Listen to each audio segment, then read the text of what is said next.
What's going on, guys, and welcome back to another video. Tech Lift here. Today we're going to be going over the 2024 Husqvarna TE250 60-hour review. This bike has its pros, its cons, but more than anything, it has its upsides and is a ton of fun. And it's not very popular, so you guys can get a pretty good deal on it. Let's go ahead and jump straight into today's video. All right, guys, 2024 Husqvarna TE250. Today we are doing the 60-hour review. I've had this since October of 2023, and I've been riding it ever since. I absolutely love the bike. Since it's a 60-hour review, why not talk about the startup process? So it's a little dirty. I have been riding it lately. We have some awesome dirt. Basically, how I started up every single time, 60 hours in on the stock plug, is I come here and I hit this little yellow choke switch. I hit it up there, hear the click. You guys heard that. Hit the switch, and then I will, let's see, make sure it's in neutral, and then I will literally just start it up. And I literally look at my clock and I wait 1 minute and then I jump on. So really quickly, while that's warming up, I've had absolutely nothing but fun on this thing. As you guys can see here from the pipe, nothing but good times all around. Absolutely love the bike. I'm 5'6", 150 pounds. Before gear, I'm rocking Alpine Stars Tech Enduro boots. I rock full body armor, Alpine Stars Bionic, rib protection, chest and back, elbow, bicep pads, shoulder pads. I'll show you what I look like in a little bit. And then I also rock a pack, the U-Sweep pack. Still, this bike fits me so good. I've done nothing to it. Everything is stock besides plastics and protection parts. I feel super comfortable, super confident on this bike. I can do pretty much just about anything that anyone else is doing, just, depending on skill set. Again, here's the U-Sweep pack. I carry anywhere between 2 to 3 liters depending on how long the ride. I also carry the Husqvarna tool pack that this came with. It comes with just about any tool that you may need out on the trail. I'm pretty loaded as well. The water, the pack, I have quite a bit of stuff on my back at all times. So I'm probably prime weight for this thing at 170, 175. And as you guys can see here, it's been about 2 minutes, maybe a minute and a half. I'll literally put it into first gear and I'll slowly take off. I'll warm up the bike. That's basically the warm-up process for me. I've had nothing but success with this. Before I got the bike and when I was pretty much just gearing up to get the bike, I was pretty worried about all the issues that these bikes were having, the fouled plugs, startup process, etc. I was pretty nervous about all these issues that I was going to have, especially like a new generation bike, or reliability and all these things. I've had nothing but success with this platform just based off of the research I did. This is the startup process that I do. I literally just warm it up for like the first 5 minutes, click through first, second, third gear. I don't rev it crazy hard. And yeah, as you guys can see here, I'm able to touch when I need to touch. Again, short people problems. I probably have like a 29-inch inseam, and that's being kind of generous. I have short legs and a pretty long torso, and this bike fits me so much better than my KTM 4-stroke did. I've absolutely loved this thing. Now, aside from the startup process, another thing you should be wary of is the stock gas tank. The stock gas tank kind of stinks in terms of reliability. You're gonna get range anxiety at times. I've done a couple 40 to 45 mile loops, single track, where, gas is sloshing everywhere. I've had no issues then with it. Where I have had issues is stuff like this, where it's like just dirt roads, fire roads, and for the sake of today's video, I'm just putting around on dirt roads and whatnot today just to shoot this video. But stuff like this, you're definitely not getting the full tank. You're gonna have probably a quarter, if not maybe a little over a quarter to maybe even half a tank, and your gas light's gonna turn off and it's gonna shut off on you. I've had this issue. I had this issue when I first got the bike. I took it out for a ride right after I got the bike, and they didn't give me a full tank. They literally gave me like a quarter tank, and I'm out here riding and I'm like, holy crap, my bike shut off. I was like, it's a fouled plug. But luckily I've been doing all the research, and literally it's the stock tank. The fuel pickup is down here behind the seat, up above, so there's nothing picking up the stuff down in the tank. I'm sure it sounded good in their heads, but in reality it sucks, because unless you're doing single track where you're turning and going over rocks and whatnot, and the gas is sloshing into the tank, then that's pretty much the only time you're not going to have fuel pickup issues. Now they are working on other aftermarket upgrades. Taco Moto has one, a pickup deal, but you have to be careful not to run it dry. If you do, you're gonna have to like recalibrate the pump and whatnot, probably even out on the trail, but obviously you probably wouldn't get that low anyway. And also, it's gonna cost like 500 bucks on a brand new bike. So all these issues, I haven't done the upgrade or the fix or anything, just because I have a new bike. I'm just aware of those things, and I don't want to be doing any of those things. So I've done a couple loops where it's single track, nice and flowy, some rocks and stuff, and I made it back fine with gas. So I didn't have any issues there. Yeah, I shouldn't have gone this way. I'm not warmed up yet, but anyway, fuel pickup, that's one of the main cons. Sucks, tons of complaints, but you just kind of have to live with it. Again, not too much of an issue for me now that I'm kind of used to it. I know the range, I know what I'm going to be doing, etc. So I'm not too concerned about that stuff, honestly. Like, you guys will be fine. Just be aware of, you know, the riding you're going to do and what type of stuff you're going to be doing. So other than that, startup process, possibility of fouling the plug, the fuel pickup issues, possibility of running out of gas, just plan your route, take extra fuel if needed. They're all things that are, you know, that you can work around. Let it sing, baby. All these issues, they can be fixed. Don't let it deter you from getting this bike. It's such a fun time. Now, ooh, nice and like rocky, chunky, can't feel anything. Suspension, man. Suspension on this thing is insane. It's so good. You guys are probably thinking like, yeah, dude, you're 150 pounds, no stuff on, with stuff on and all the stuff, you know, the 2-3 liter of extra fuel, the little tool pack, snacks and whatnot. You're probably like 175, maybe 185 after.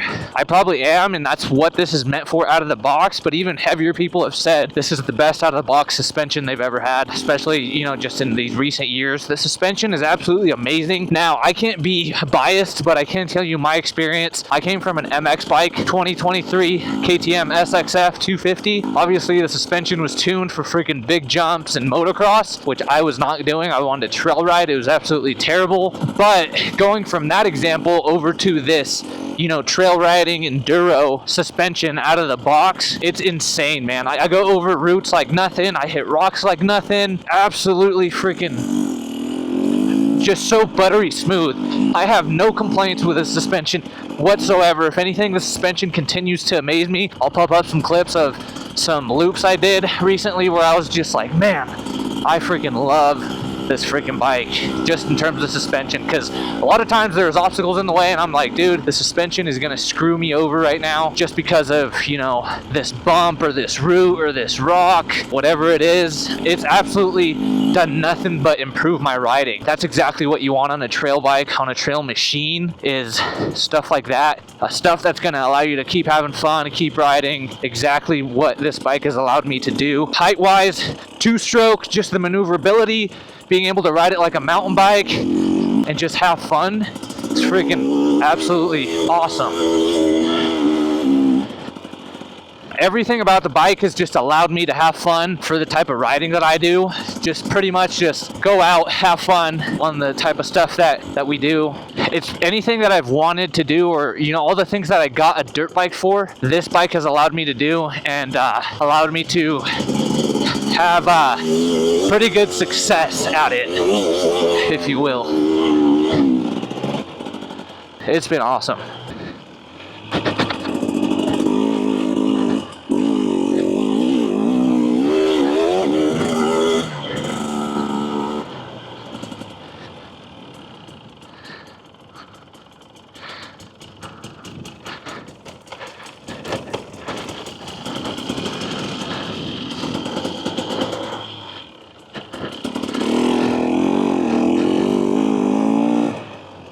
Now, going for the maneuverability piece, 2-stroke, feels like a freaking mountain bike. Check this out. Also, again, I'm 5'6", without boots. Being able to put my foot down when I need to. I obviously shaved the seat. Other than that, no suspension or anything done. Check this out. Being able to just pop your foot down, to do the little wheelies whenever you need to.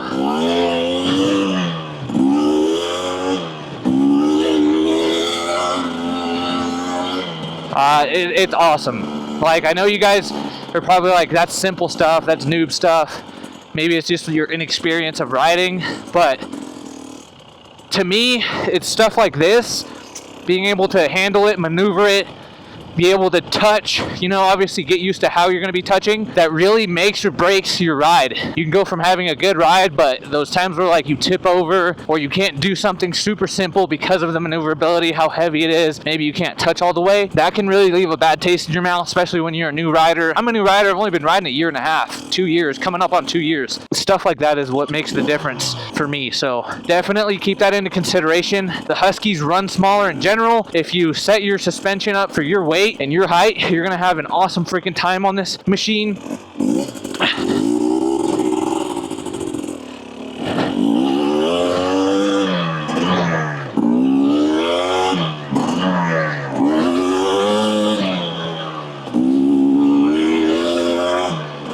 It's freaking awesome, man. Like, I wouldn't have thought that in a million years that I could do that little quick turn like I did right there on my KTM. Like, no way. The fact that this is light, that I can tip it over, still be able to touch pretty good, and do things like that is what makes all the difference. Now put that into a trail scenario. You're riding, you know, a 40-mile loop, 30-mile loop, whatever it is. Maybe you're not in that good of shape. Having to lug your bike around and whatnot, it sucks, man. No one wants to freaking do that. It's gonna wear you down. It's gonna allow you to not have that much fun on the trail.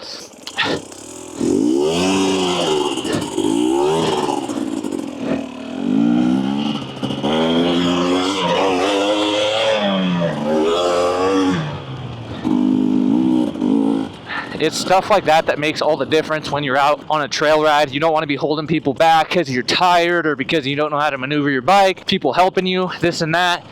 This stuff is what really makes all the difference. Besides the maneuverability, being able to ride it and, you know, move it around how you like. Again, very mountain bike-esque. I'm coming from mountain biking, guys. Mountain biking is what got me into riding, and coming from the 4-stroke over to the 2-stroke, shout out to my buddy Jesse who let me jump on his Husky, I think it's like a 2021 Husky TE300. I jumped on it, he jumped on my 4-stroke, and I absolutely fell in love from that day. Started researching Huskies, the 2-strokes. It felt so much like my mountain bike, just nice and light and nimble through everything, that I knew I needed to jump on a 2-stroke. I ended up going with a 250. Perfect range in between the 150 and the 300. Not too much power, not too little power. 150 is plenty power. I'm just a beginner. You know, you have to be very experienced, good clutch work, etc. That's what made me want to jump onto the 2-stroke machine, is the maneuverability and handling, especially in, you know, tight single track and whatnot. Being able to have that nice nimble profile, that makes all the difference. Going from, you know, the handling and maneuverability over to performance, man. This thing, again, with my weight,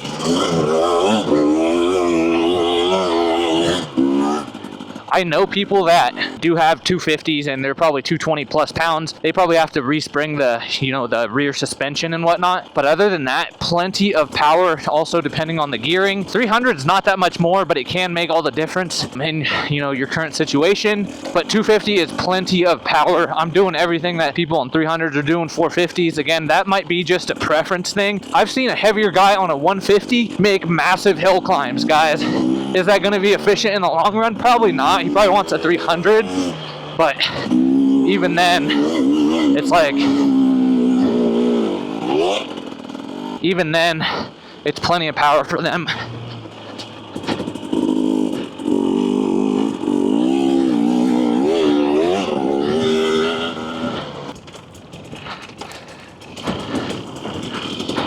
Plenty of power for them. Going back to the 250, plenty of power for me, for most people as well. Perfect entry-level machine if you just kind of want to get a machine for the long haul. I mean, go for 300. Again, I wanted to go for that in-between middle ground.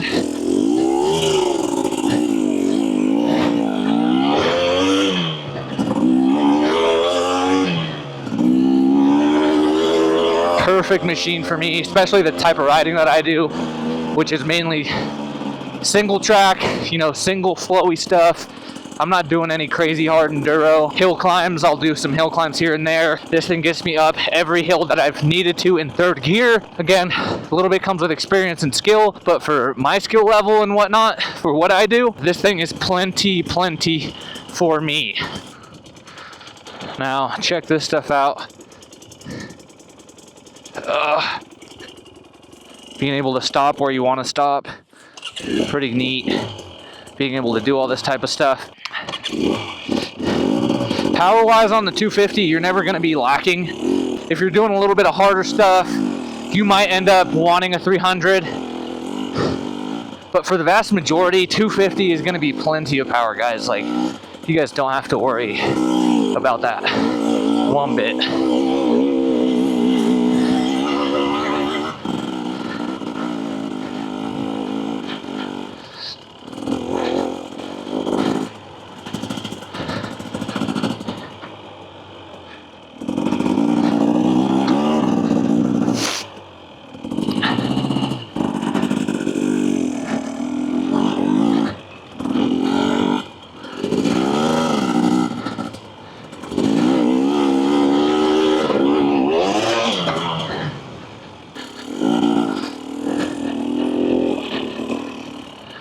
I don't even know where I came out of. That's funny.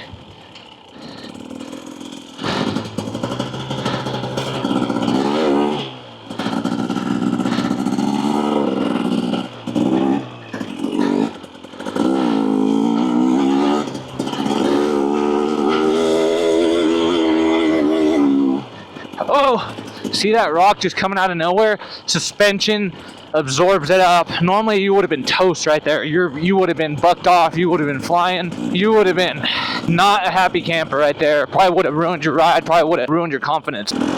You guys don't understand how much of a luxury being able to do this right here is, man. And being able to take off too. If I can do that, pretty much anyone can do that, because I have a 29-inch inseam, 5'6", man. It just comes with practice, man. Like, if you're a shorter rider, you just have to adapt and just do stuff that works for you. Mountain biking has definitely helped me have a smooth transition into moto and all this stuff, man. It's freaking awesome. Quick little interruption. I want to do a sound test on this DJI Osmo Action 4. Pretty crazy and loud right now. Tons of wind, road noise, as well as the bike. So if it sounds good, this passed the test. Using the DJI Osmo Action 4 paired with the DJI Mic 2. Came with my Osmo Pocket 3. Absolutely love it. Careful crossing the street over here. I'm gonna go drop into a rocky wash that is pretty much just helped me getting reps in rocks and having to dab here and there for certain things. If I can find where to drop in.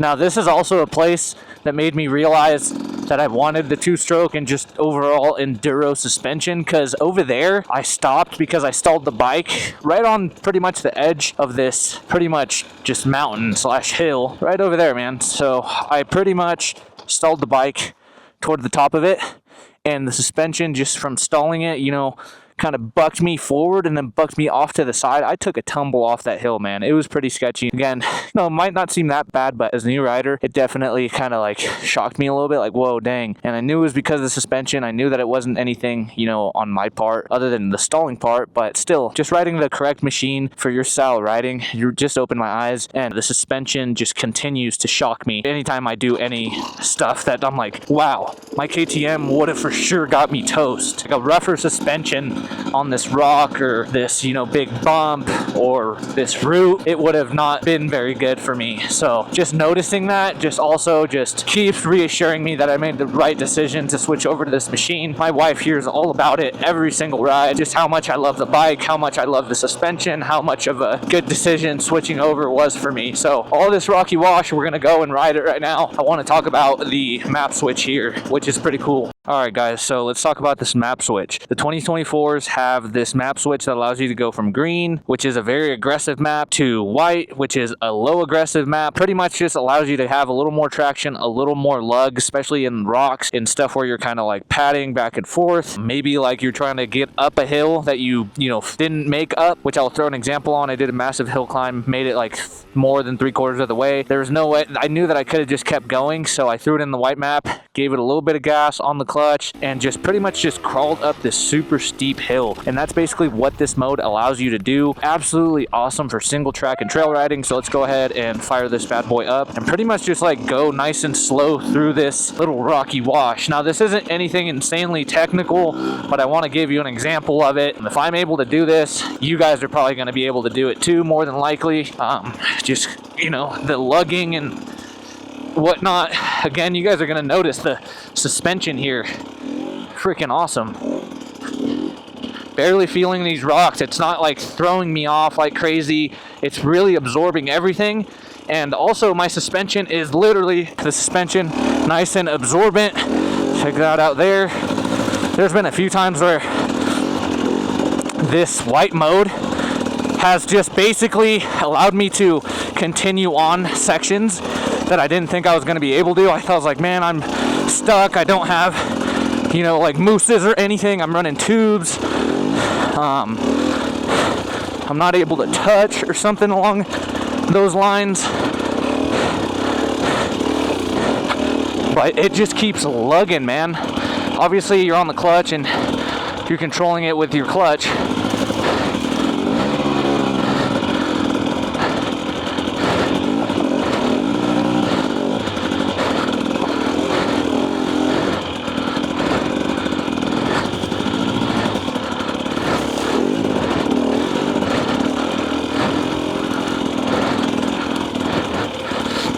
Being able to just lug and crawl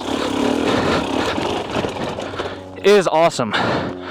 You're going to be doing a lot of that when you're doing, you know, trail rides and whatnot. You're going to come across rocky sections, etc. And being able to just go nice and slow at your own pace, whether you're standing or sitting, dabbing, and not losing traction, not stalling, not having too much power and spinning out, which I was having before, is super awesome. On that hill climb, my buddy that was on the 150, bigger dude, ripping that hill climb on the 150, I was like, hey, put it in the white map. You can lug out of here. Dude, I lugged out of there so easy, no spinning, so effortlessly on a very, very steep hill. I was so shocked and again, just so surprised. And that was probably 2 rides ago where I just continue to get surprised by everything. You guys can see here, 62.5 hours. Absolutely love the bike, man. You have your electric start, your kill switch. A lot of people complain about these. This is all I know, so I'm not complaining about the switch whatsoever. People hate this and like they complain about it so much. I like it. I mean, I have no issues. This is all I know. So when it's all you know, you're not complaining. Suspension is set at the standard rate. That's the only adjustments I've done. I set the clicker to standard in the back, standard in the front. For everything, I'm not even at the like squishiest setting for suspension, and I've absolutely loved the thing, man. It's a freaking beast. Protection parts, I'm gonna go over in another video, but I do have some stuff I need to continue to add. You guys can see my seat is pretty much shaved. It's all plastic. People kind of laugh at it. Dude, again, it makes all the difference for me. I'm barely sitting anyways, but when I do need to sit, let's say it's for like a turn or like a section like this, I can feel more planted and just a lot more confident, whatever works for you. But again, like I said, I'm pretty much standing all the time. I rarely sit, and even guys I ride with are like surprised at how much I stand. I just feel a lot more confident. It probably comes from mountain biking, but just letting the bike do its thing and you controlling it and going through. I'm kind of jealous at the guys that sit a lot, but it seems sketchier for me. But yeah, super awesome. Let's finish up this rocky wash.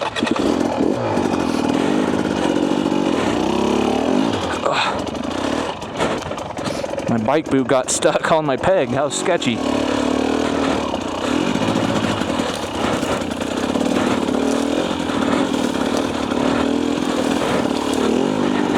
You gotta love when you can't see what's in front of you, man.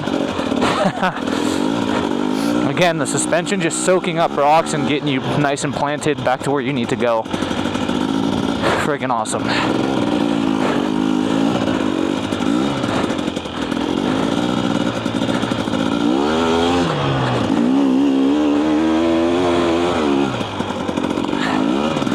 Let's try this spot over here that's been giving me issues just because it's all pretty much like washed out at this point.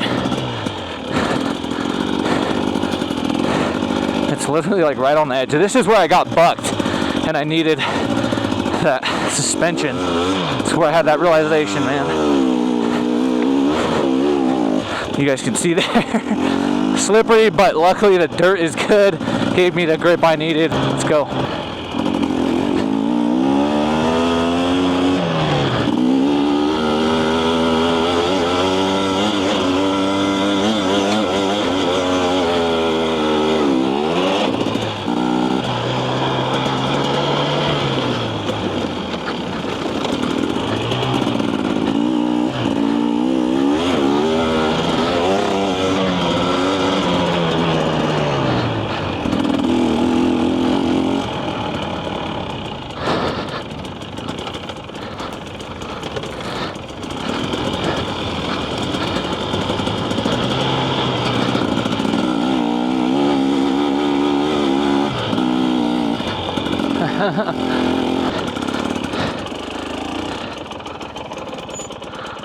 All right, guys, there you have it. 2024 Husqvarna TE250 two-stroke. Amazing trail bike, amazing enduro machine. I've absolutely had nothing but good times on this bike, as you guys saw throughout the review. Do I recommend it in 2025? 100% yes. If you can get your hands on a 2024 TBI 250, you're gonna get a pretty good deal on it, considering 250s are not popular at all. So definitely take advantage. More videos to come on this. An accessory video is gonna be up next. So make sure you're subscribed to get notified when that drops. Hit that like button, hit that subscribe button, guys. Tech, lifestyle, more videos to come. Catch you guys in the next one.